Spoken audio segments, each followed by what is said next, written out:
तुमच्या दुसऱ्या नंबरवर कशा, म्हणजे तुमचे सगळ्यात जास्त कॉल 177 कॉल सोडा, काही कॉल जर 30 सेकंदाचे असते तर मी समजू शकले असते, पण तुमचं सगळ्यात जास्त जर खरातांशी कोणी बोललं असेल तर त्याच्या नंबर 2 पदावर रुपाली चाकणकर आहेत. आता बाकीची नावं मी वाचून दाखवते. पहिली आहेत तृप्ती, दुसऱ्या आहेत रुपाली चाकणकर, तिसरे आहेत दीपक लोंढे, चौथे आहेत कल्पना, म्हणजे ज्या खरातांच्या पत्नी आहेत त्यांच्या आपल्या पतीशी त्या चौथ्या नंबरवर आहेत. पण सेकंड नंबरवर रुपाली चाकणकर, तिसऱ्या नंबरवर दीपक लोंढे, आणि एक महत्वाचं नाव आहे त्याच्याबद्दल मी सगळं बोलणारच आहे.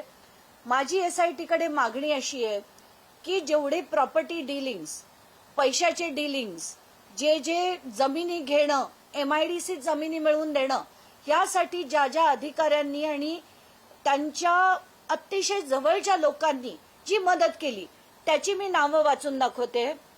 दीपक लोंढे हे सगळ्यात त्यांच्या जवळचे होते आणि हे केसरकरांच्या पण अतिशय जवळचे आहेत. त्यांचे 189 कॉल्स आहेत.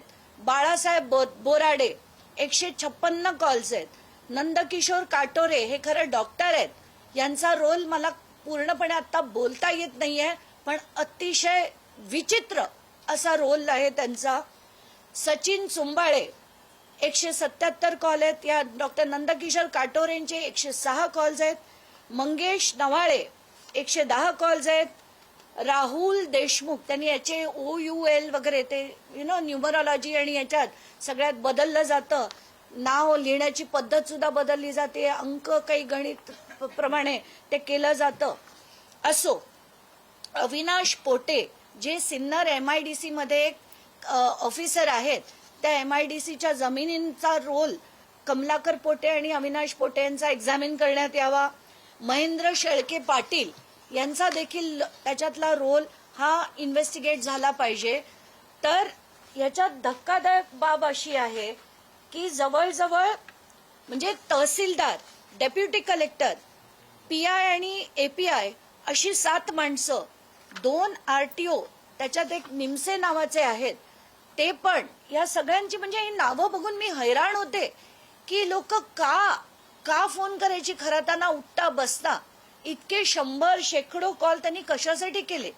आता रुपाली चाकणकर म्हणाल्या की माझा काहीच त्याच्यात हात नव्हता, मी काहीच चुकीचं केलं नाहीये.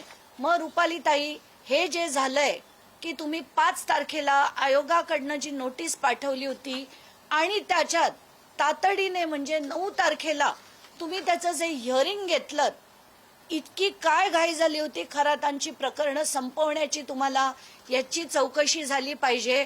आणि म्हणून आपल्या रुपाली चाकणकरांना SITने ताबडतोब खरं बोलवलं पाहिजे.